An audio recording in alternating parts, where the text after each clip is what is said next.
मैं हूं प्रताप गौरिया। एक बार फिर से आज एक नया टॉपिक लेकर आप सभी के सामने पेश हुआ हूं। तो आज का हमारा नया टॉपिक रहेगा 12th क्लास एजुकेशन के पहले यूनिट का नेक्स्ट टॉपिक, जिसका नाम है डिफेक्ट्स इन एग्जिस्टिंग करिकुलम। तो जैसा कि मैंने आपको पहले भी पढ़ाया, जो हमारा करिकुलम है वो पहले से ही ट्रेडिशनल करिकुलम है। हमने मीनिंग पढ़ा था करिकुलम का।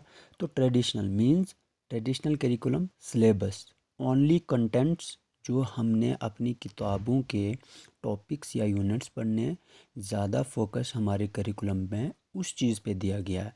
तो अगर इस क्वेश्चन का मतलब यहाँ पे है कि आपको अपने सिलेबस में जितनी भी खामियां हैं वो सब लिख देनी है। तो बच्चों आप ही बताओ, थोड़ा सा सोचो कि जो सिलेबस हमारी किताबों में है उसमें क्या क्या खामियां, कौन कौन सी खामियां, और उन खामियों को कैसे दूर किया जाएगा। तो मैंने कुछ पॉइंट्स यहाँ पे लिखे हैं, बाकी आप बुक से भी देख सकते हो। जो डिफेक्ट्स हैं हमारे एग्जिस्टिंग करिकुलम में, फर्स्टली आपने ये भी मेंशन करना है कि our existing curriculum is similar is the definition of traditional curriculum, because हमारे एग्जिस्टिंग करिकुलम में भी बहुत सारी एक्टिविटीज़ को एक्सक्लूड करा है और कोई प्रोविज़न नहीं रखा है उसमें इंक्लूड करने का। तो वही डेफिनेशन बन जाती है ट्रेडिशनल करिकुलम की, जो सिनोनिमस है सिलेबस के। तो पहला डिफेक्ट कि ये बहुत नैरो है, नैरोली कंसीव्ड, बुकिश है, एग्जामिनेशन रिडन है। पहले पॉइंट्स को पढ़ लीजिए, और भी पॉइंट्स है बहुत सारे। No provision of technical and vocational education, unpsychological and unprogressive, sorry this is unprogressive, इसको आप अन प्रोग्रेसिव लिखेंगे। तो इसके साथ ही जैसे कि पहला पॉइंट हमारा रहेगा, आपने ये चीज़ ध्यान में रखनी है कि हम अपने एग्ज़ामिनेशन सिस्टम के या हम अपने करिकुलम के डिफेक्ट्स, डिफेक्ट्स मीन्स खामियां, जो चीज़ कमियां हैं वो चीज़ पढ़ रहे हैं। तो इस चीज़ में सबसे पहला जो पॉइंट है नैरोली कंसीव्ड। तो कैसे नैरोली कंसीव्ड है, इसमें कौन सी ऐसी चीज़ें नहीं हैं जिसके बेस पे हम इसको ये डिक्लेयर कर रहे हैं कि हमारा बहुत एक नैरो है। नैरो आपको मान वो चीज़ हम उसको कहेंगे ना जिसमें बहुत सारी चीज़ें हम शामिल नहीं कर सकते हैं, वो चीज़ नैरोली कंसीव्ड मानी जाती है।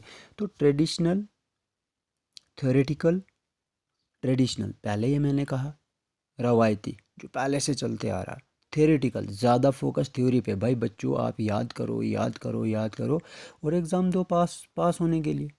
ज़्यादा थ्योरी, कोई प्रैक्टिकलिटी इसमें नहीं है, आपके स्किल्स को डेवलप करने वाली कुछ खास बातें इसमें नहीं है। एंड मेरी एकेडमिक इंटरेस्ट, एकेडमिक इंटरेस्ट आपको पता है, सिर्फ याद करके सिर्फ आपको ग्रेड्स लेने हैं, डिग्रीज लेनी है। और पहले ऐसा सिस्टम होता भी था कि जॉब्स वगैरह मिल जाती थी परसेंटेज के बेस पे, लेकिन अब वो सिस्टम में नहीं है। Interest has mad existing curriculum narrowly conceived, more stress is laid on knowledge, और इसमें ज़्यादा से ज़्यादा नॉलेज पे तो स्ट्रेस दिया, स्किल्स पे नहीं दिया, एक्टिविटीज़ पे नहीं दिया। और इसकी एप्लीकेबिलिटी कि आपकी लाइफ में ये कितना एप्लीकेबल हो, प्रैक्टिकली आपको ये करके नहीं बताया। तो इस हिसाब से हम इसको कह सकते हैं कि हमारा जो एग्जिस्टिंग करिकुलम है वो नैरोली कंसीव्ड करिकुलम है। Next, bookish and mechanical. Bookish and mechanical का यहाँ पे मैं आपको बताना चाहूँगा कि ज़्यादा से ज़्यादा बुक्स के कंटेंट, जैसे मैंने आपको पहले भी कहा था कि बुक्स में जो आपके पॉइंट्स लिखे होंगे उन पे ही ज़्यादा फोकस रखा जाता है, बुकिश एंड मैकेनिकल। तो उस पे आपको ज़्यादा फोकस रखा गया, इसलिए इसको कहा गया bookish and mechanical. It particularly adhered students on the contents prescribed in book for which a limited। ओ हाँ, ये भी याद रखना कि आपको अगर 10 यूनिट एजुकेशन में दिए हैं या 15 दिए हैं, तो जो एक उसके लिए फ़िक्स टाइम भी दिया उसमें कंप्लीट करना ही करना है। तो ये भी इसका एक सबसे बड़ा डिफेक्ट है। वो और बहुत सारा लेंथी सिलेबस है, इतने टाइम पे उसको हम क्वालिटेटिवली तैयार नहीं कर सकते। क्वालिटेटिवली मतलब समझ रहे हो, पूरा समझने के बाद प्रैक्टिकली नहीं, हाँ फिर हमें क्या करना पड़ता, उसको याद करके सिर्फ एग्जामिनेशन पॉइंट ऑफ व्यू से पढ़ना होता है। इसलिए भी इसका एक बहुत बड़ा डिफेक्ट है। यूनिफॉर्म और रिजिड, यूनिफॉर्म और रिजिड होता है एक जैसा चलता आया काफ़ी टाइम से, और रिजिड का मतलब होता है एक किस्म का सख्त है। हम इसमें बहुत सारे कुछ ऐसा प्रोविजन नहीं है कि बहुत सारी चीज़ों को इंक्लूड करें। Very less provision has been made to include activities, games and sports, hobbies वगैरह बहुत कम इसमें इंक्लूड करने का प्रोविज़न रखा गया। तो नेक्स्ट हमारा इसमें पॉइंट रहेगा heavy and overloaded. Heavy and overloaded, जैसे मैंने अभी आपको कहा कि बहुत सारे टॉपिक्स इसमें रखे गए हैं। 5 सब्जेक्ट्स आजकल या 6 सब्जेक्ट आजकल हमारे हायर सेकेंडरीज में पढ़ाए जाते हैं। तो आप एक नोट कीजिएगा कि कितने सारे कंटेंट और कितनी सारी चीज़ें और कितना उस टॉपिक्स सब टॉपिक्स दिए हुए हैं।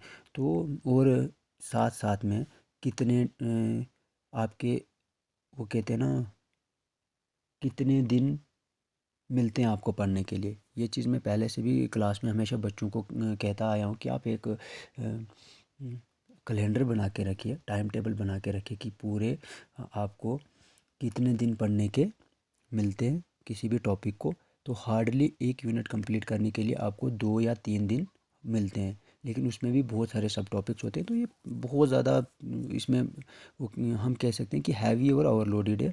और existing curriculum is overloaded and with many contents, lessons and topics subtopics in all the subject and not sufficient time has been given to complete it before the examination।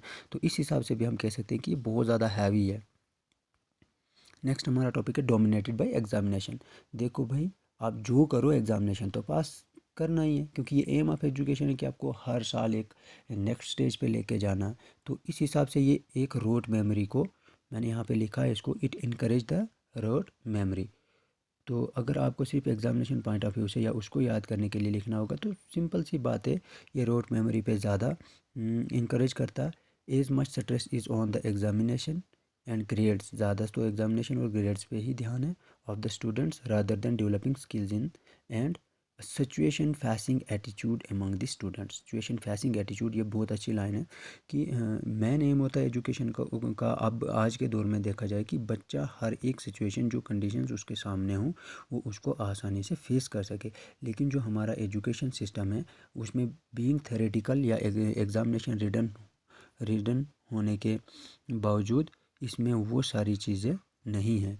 कौन सी चीज़ें, जैसे कि practically वो किस हिसाब से अपनी प्रॉब्लम से लड़ सकता है, क्योंकि ज़्यादातर जो थ्योरीज पे दिया हुआ है। तो नेक्स्ट हमारा पॉइंट है exclusion of technical and vocational subject. तो बहुत सारे टेक्निकल और वोकेशनल सब्जेक्ट्स जो हैं हमारे इसमें से एक्सक्लूड कर दिए गए हैं, वो भी नहीं दिए गए। तो ये भी इसका एक मैन डिफेक्ट माना जाता है। इसके अलावा और भी बहुत सारे पॉइंट्स हैं, आप इनको और भी अच्छी तरह से एक्सप्लेन कर सकते हो, आपके पास बुक्स हैं। और कहीं पे भी समझ नहीं आए तो फिर भी पूछ सकते हो, मैं डिस्क्रिप्शन में अपना मोबाइल नंबर रख देता हूँ, तो आप कॉल करके अपना कंसेप्ट भी क्लियर कर सकते हैं। तो एक बार फिर से हम देख लेंगे कि जो पॉइंट्स हैं, जो डिफेक्ट्स हैं हमारे एग्जिस्टिंग करिकुलम में, नैरोली कंसीव्ड है, बुकिश है, examination written, no provision of technical and vocational education, unpsychological and progressive. तो आपने इन पॉइंट्स को पहले साइड में लिख के याद करना और बाकी एक्सप्लेन भी करने हैं। Thank you.